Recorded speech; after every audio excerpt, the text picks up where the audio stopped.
أعوذ بالله من الشيطان الرجيم. بسم الله الرحمن الرحيم. الرحمن علم القرآن، خلق الإنسان علمه البيان. الشمس والقمر بحسبان، والنجم والشجر يسجدان. والسماء رفعها ووضع الميزان، ألا تطغوا في الميزان. وأقيموا الوزن بالقسط ولا تخسروا الميزان. والأرض وضعها للأنام، فيها فاكهة والنخل ذات الأكمام، والحب ذو العصف والريحان. فبأي آلاء ربكما تكذبان؟ خلق الإنسان من صلصال كالفخار، وخلق الجان من مارج من نار. فبأي آلاء ربكما تكذبان؟ رب المشرقين ورب المغربين. فبأي آلاء ربكما تكذبان؟ مرج البحرين يلتقيان، بينهما برزخ لا يبغيان. فبأي آلاء ربكما تكذبان؟ يخرج منهما اللؤلؤ والمرجان. فبأي آلاء ربكما تكذبان؟ وله الجوار المنشآت في البحر كالأعلام. فبأي آلاء ربكما تكذبان؟ كل من عليها فان، ويبقى وجه ربك ذو الجلال والإكرام. فبأي آلاء ربكما تكذبان؟ يسأله من في السماوات والأرض كل يوم هو في شأن. فبأي آلاء ربكما تكذبان؟ سنفرغ لكم أيها الثقلان. فبأي آلاء ربكما تكذبان؟ يا معشر الجن والإنس إن استطعتم أن تنفذوا من أقطار السماوات والأرض فانفذوا، لا تنفذون إلا بسلطان. فبأي آلاء ربكما تكذبان؟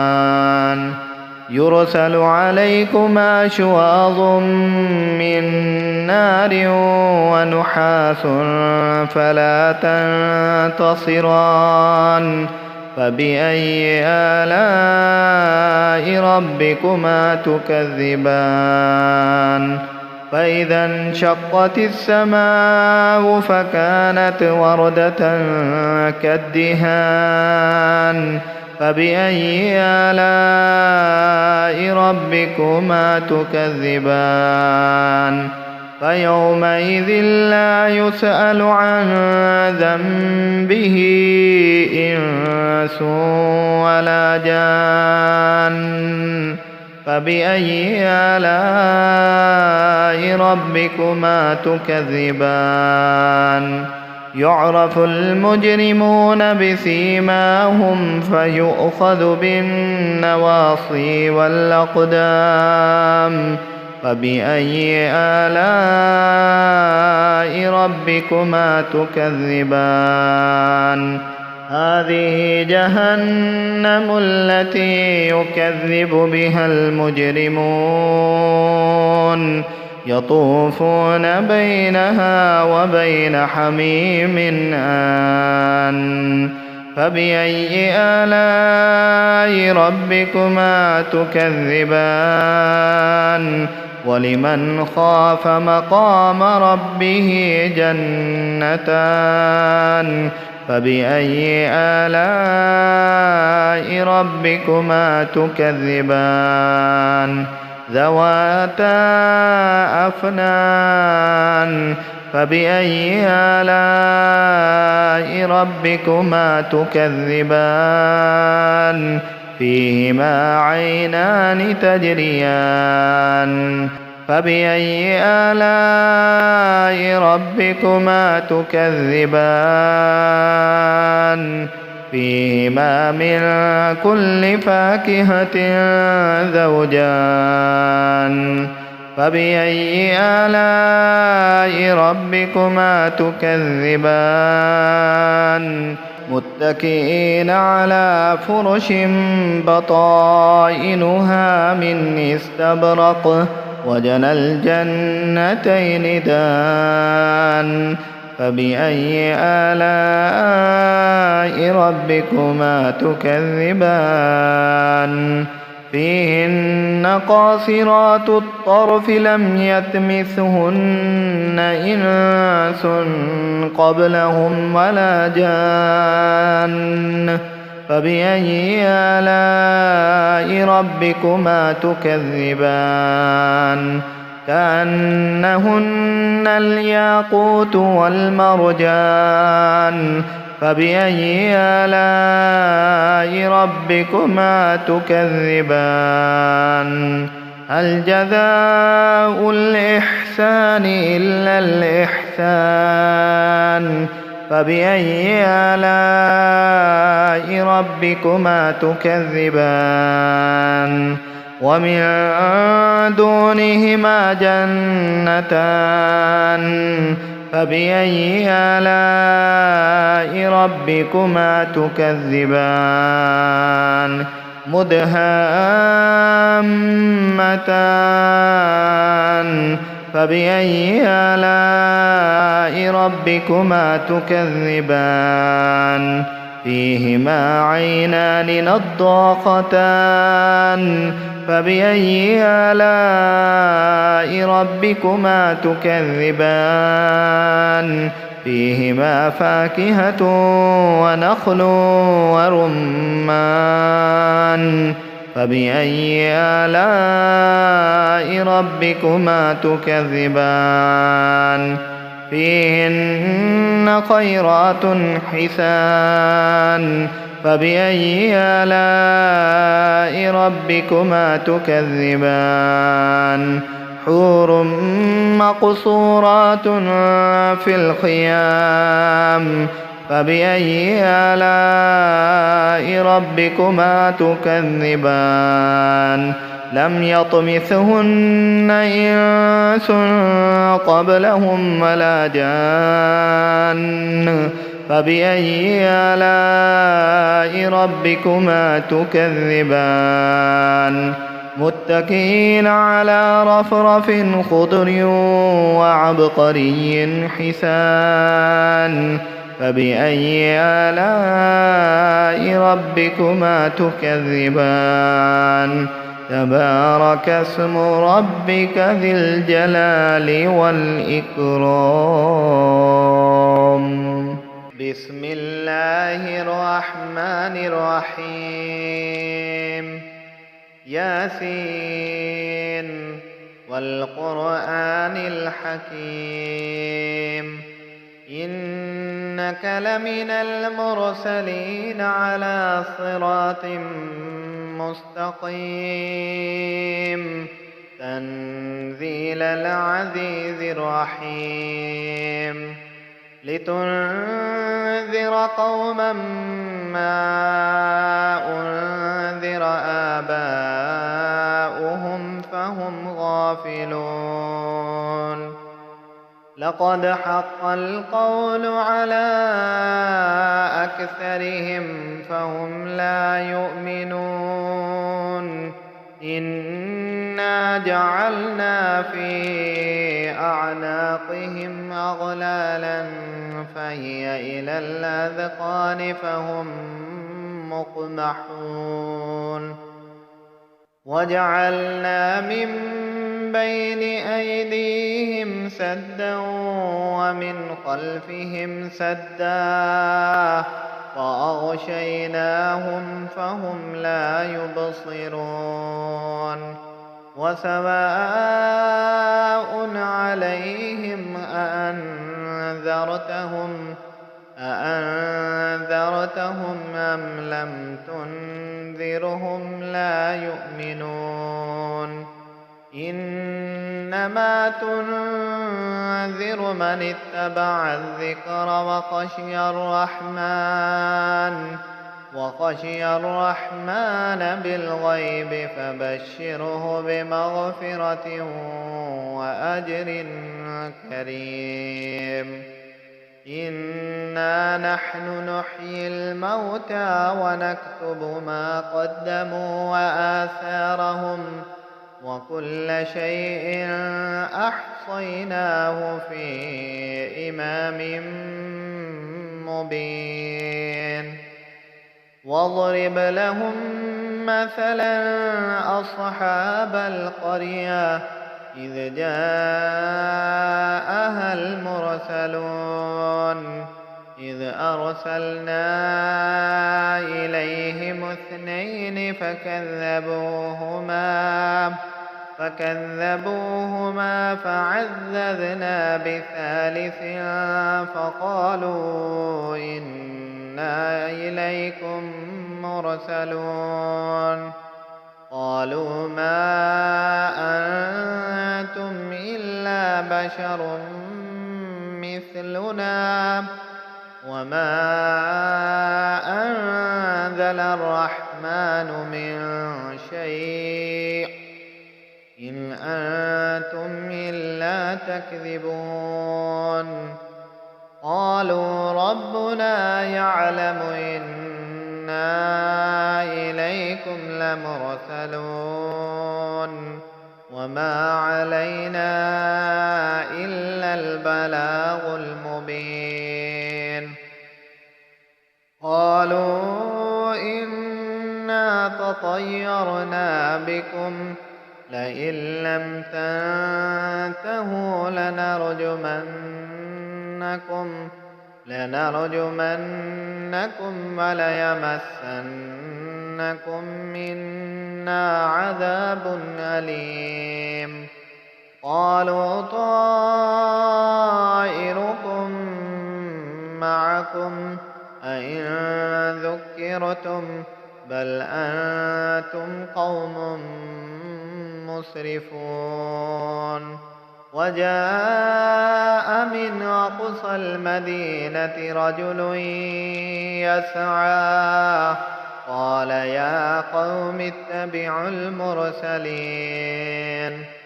اتبعوا من لا يسألكم أجرا وهم مهتدون وما لي لا أعبد الذي فطرني وإليه ترجعون أأتخذ من دونه آلهة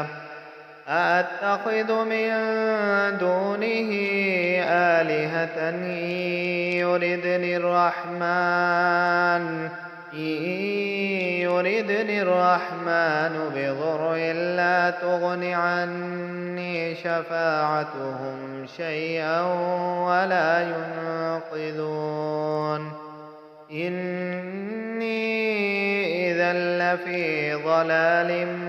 مبين آمنت بربكم فاسمعون قيل ادخل الجنة قال يا ليت قومي يعلمون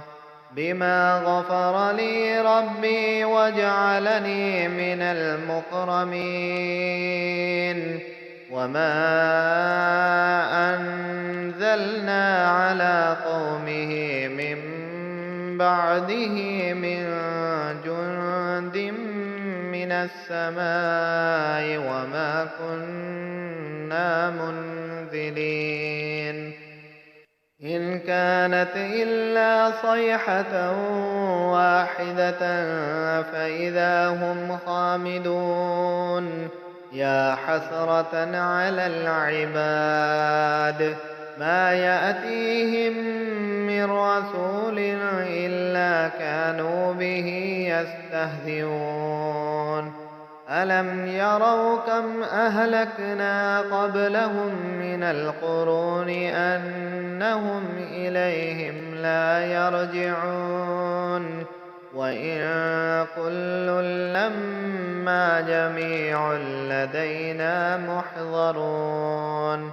وآية لهم الأرض الميتة أحييناها وأخرجنا منها حبا فمنه يأكلون وجعلنا فيها جنات من نخيل وأعناب وفجرنا فيها من العيون ليأكلوا من ثمره وما عملته أيديهم أفلا يشكرون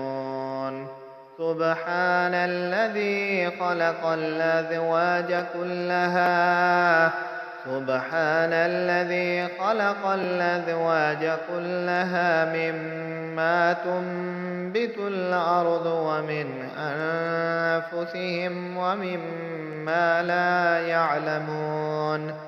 وآية لهم الليل نسلخ منه النهار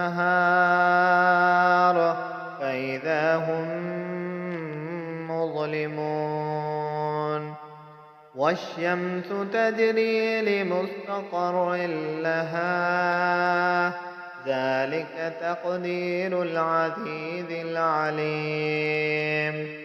والقمر قدرناه منازل حتى عاد كالعرجون القديم لا الشمس ينبغي لها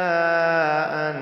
تدرك القمر ولا الليل سابق النهار وكل في فلك يسبحون وآية لهم أنا حملنا ذريتهم في الفلك المشحون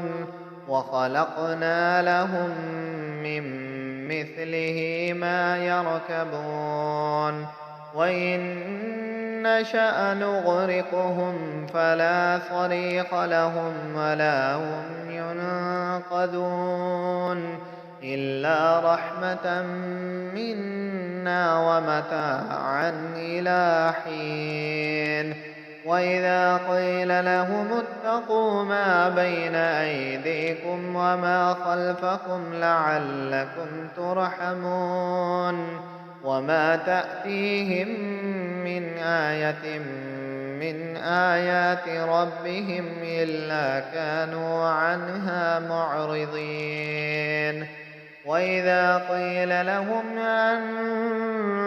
أنفقوا مما رزقكم الله قال الذين كفروا للذين آمنوا أنطعم من لو يشاء الله أطعمه إن أنتم إلا في ضلال مبين ويقولون متى هذا الوعد إن كنتم صادقين ما ينظرون إلا صيحة واحدة تأخذهم وهم يخصمون فلا يستطيعون توصية ولا إلى أهلهم يرجعون ونفخ في الصور فإذا هم من الأجداث إلى ربهم ينسلون قالوا يا ويلنا من بعثنا من مرقدنا هذا ما وعد الرحمن وصدق المرسلون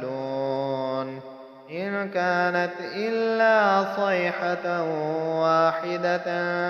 فإذا هم جميع لدينا محضرون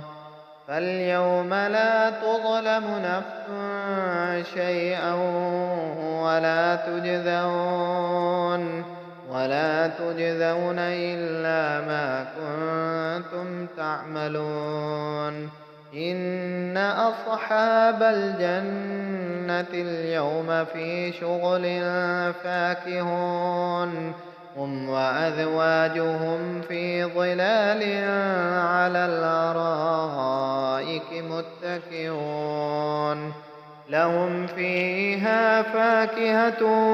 ولهم ما يدعون سلام قولا من رب رحيم وامتازوا اليوم أيها المجرمون ألم عاهد إليكم يا بني آدم ألا تعبدوا الشيطان إنه لكم عدو مبين وأن اعبدوني هذا صراط مستقيم ولقد أضل منكم جبلا كثيرا أفلم تكونوا تعقلون هذه جهنم التي كنتم توعدون اصلوها اليوم بما كنتم تكفرون اليوم نختم على أفواههم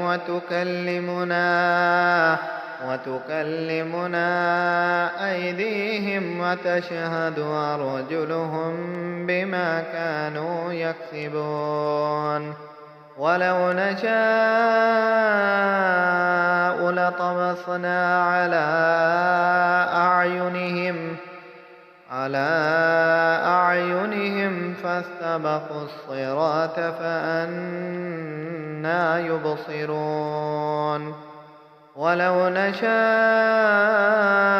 لمسخناهم على مكانتهم فما استطاعوا مضيا ولا يرجعون ومن نعمره ننكسه في الخلق أفلا يعقلون وما علمناه الشعر وما ينبغي له إن هو إلا ذكر وقرآن مبين لينذر من كان حيا ويحق القول على الكافرين أولم يروا أنا خلقنا لهم مما عملت أيدينا أنعاما فهم لها مالكون وذللناها لهم فمنها ركوبهم ومنها يأكلون ولهم فيها منافع ومشارب أفلا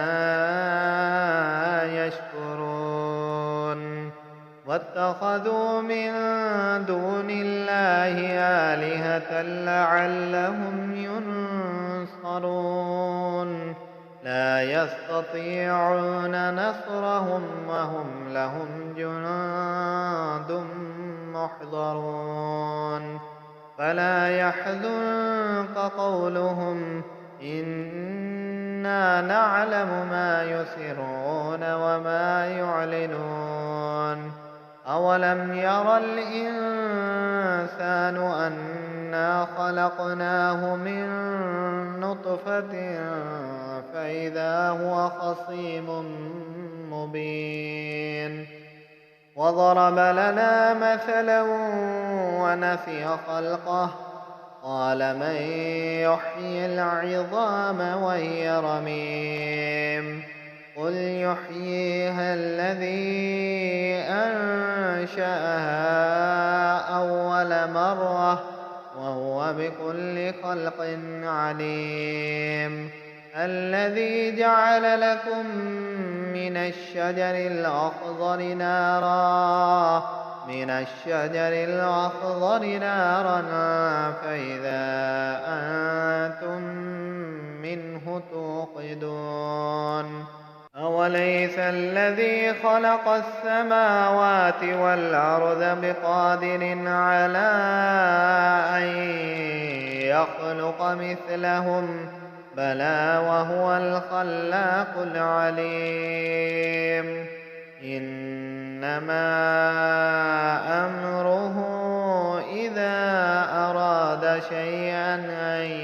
يقول له كن فيكون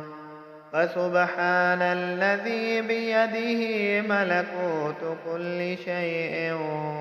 وإليه ترجعون بسم الله الرحمن الرحيم إذا وقعت الواقعة ليس لوقعتها كاذبة خافضة رافعة إذا رجت الأرض رجا وبست الجبال بسا فكانت هباء منبثا وكنتم أزواجا ثلاثة فأصحاب الميمنة ما أصحاب الميمنة وأصحاب المشأمة ما أصحاب المشأمة والسابقون السابقون أولئك المقربون في جنات النعيم ثلة من الأولين وقليل من الآخرين على سرر موضونة متكئين عليها متقابلين يطوف عليهم بلدان مخلدون بأكواب وأباريق وكأس من معين لا يصدعون عنها ولا ينزفون وفاكهة مما يتخيرون ولحم طير مما يشتهون وحور عين كأمثال اللؤلؤ المكنون جزاء بما كانوا يعملون لا يسمعون فيها لغوا ولا تأثيما إلا قيلا سلاما سلاما وأصحاب اليمين ما أصحاب اليمين في سدر مخضود وطلح منضود وظل ممدود وماء مسكوب وفاكهة كثيرة لا مقطوعة ولا ممنوعة وفرش مرفوعة إنا أنشأناهن إن شاء فجعلناهن أبكارا عربا أترابا لأصحاب اليمين ثلة من الأولين وثلة من الآخرين وأصحاب الشمال ما أصحاب الشمال في سموم وحميم وظل من يحموم لا بارد ولا كريم إنهم كانوا قبل ذلك مترفين وكانوا يصرون على الحنث العظيم وكانوا يقولون أإذا متنا وكنا ترابا وعظاما أإنا لمبعوثون أوآباؤنا الأولون قل إن الأولين والآخرين لمجموعون إلى ميقات يوم معلوم ثم إنكم أيها الضالون المكذبون لآكلون من شجر من زقوم فمالئون منها البطون فشاربون عليه من الحميم فشاربون شرب الهيم هذا نزلهم يوم الدين نحن خلقناكم فلولا تصدقون أفرأيتم ما تمنون أنتم تخلقونه أم نحن الخالقون نحن قدرنا بينكم الموت وما نحن بمسبوقين على أن نبدل أمثالكم وننشئكم فيما لا تعلمون ولقد علمتم النشأة الأولى فلولا تذكرون أفرأيتم ما تحرثون أأنتم تزرعونه أم نحن الزارعون لو نشاء لجعلناه حطاما فظلتم تفكهون إنا لمغرمون بل نحن محرومون أفرأيتم الماء الذي تشربون أأنتم أنزلتموه من المزن أم نحن المنزلون لو نشاء جعلناه جاجا فلولا تشكرون أفرأيتم النار التي تورون أأنتم أنشأتم شجرتها أم نحن المنشئون نحن جعلناها تذكرة ومتاعا للمقوين فسبح باسم ربك العظيم فلا أقسم بمواقع النجوم وإنه لقسم لو تعلمون عظيم إنه لقرآن كريم في كتاب مكنون لا يمسه إلا المطهرون تنزيل من رب العالمين أفبهذا الحديث أنتم مدهنون وتجعلون رزقكم أنكم تكذبون فلولا إذا بلغت الحلقوم وأنتم حينئذ تنظرون ونحن أقرب إليه منكم ولكن لا تبصرون فلولا إن كنتم غير مدينين ترجعونها إن كنتم صادقين فأما إن كان من المقربين فروح وريحان وجنة نعيم. وأما إن كان من أصحاب اليمين فسلام لك من أصحاب اليمين. وأما إن كان من المكذبين الضالين فنزل من حميم وتصلية جحيم. إن هذا لهو حق اليقين. فسبح باسم ربك العظيم. بسم الله الرحمن الرحيم. تبارك الذي بيده الملك وهو على كل شيء قدير. الذي خلق الموت والحياة ليبلوكم أيكم أحسن عملا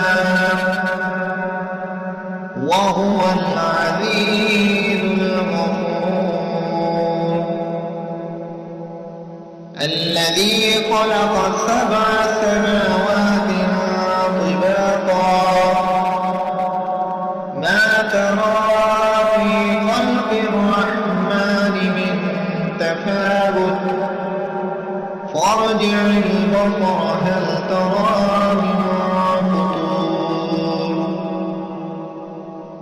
ثم ارجع البصر مرتين ينقلب إليك البصر خاسئا وهو حسير. ولقد زينا السماء الدنيا بمصابيح وجعلناها رجوما للشياطين وأعتدنا لهم عذاب السعير. وللذين كفروا بربهم عذاب جهنم وبئس المصير. إذا ألقوا فيها سمعوا لها شهيقا وهي تفور تكاد تميز من الغيظ كلما ألقي فيها فوج سألهم خزنتها ألم يأتكم نذير قالوا بلى قد جاءنا نذير فكذبنا وقلنا ما نزل الله من شيء إن أنتم إلا في ضلال كبير. وقالوا لو كنا نسمع ونعقل ما كنا في أصحاب السعير فاعترفوا بذنبهم فسحقا لأصحاب السعير. إن الذين يخشون ربهم بالغيب لهم مغفرة وأجر كبير. وأسروا قولكم أو اجهروا به إنه عليم بذات الصدور. ألا يعلم من خلق وهو اللطيف الخبير. هو الذي جعل لكم الأرض ذلولا فامشوا في مناكبها وكلوا من رزقه وإليه النشور. آمنتم من في السماء أن يخسف بكم الأرض أم أمنتم من في السماء أن يرسل عليكم حاصبا فستعلمون كيف نذير ولقد كذب الذين من قبلهم فكيف كان نكير أولم يروا إلى الطير فوقهم صافات ويقبضن ما يمسكن إلا الرحمن إنه بكل شيء بصير أمن هذا الذي هو جند لكم ينصركم من دون الرحمن إن الكافرون إلا في غرور أمن هذا الذي يرزقكم إن أمسك رزقه بل لجوا في عتو ونفور أفمن يمشي مكبا على وجهه أهدى أمن يمشي سويا على صراط مستقيم قل هو الذي أنشأكم وجعل لكم السمع والأبصار والأفئدة قليلا ما تشكرون قل هو الذي ذرأكم في الأرض وإليه تحشرون ويقولون متى هذا الوعد إن كنتم صادقين قل إنما العلم عند الله وإنما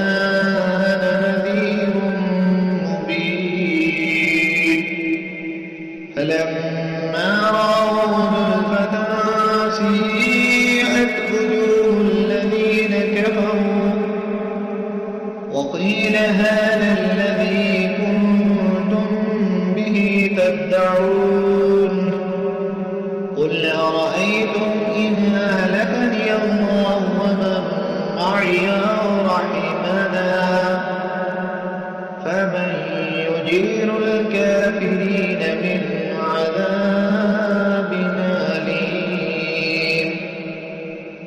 قل هو الرحمن آمنا به وعليه توكلنا فستعلمون من هو في ضلال مبين قل أرأيتم إن أصبح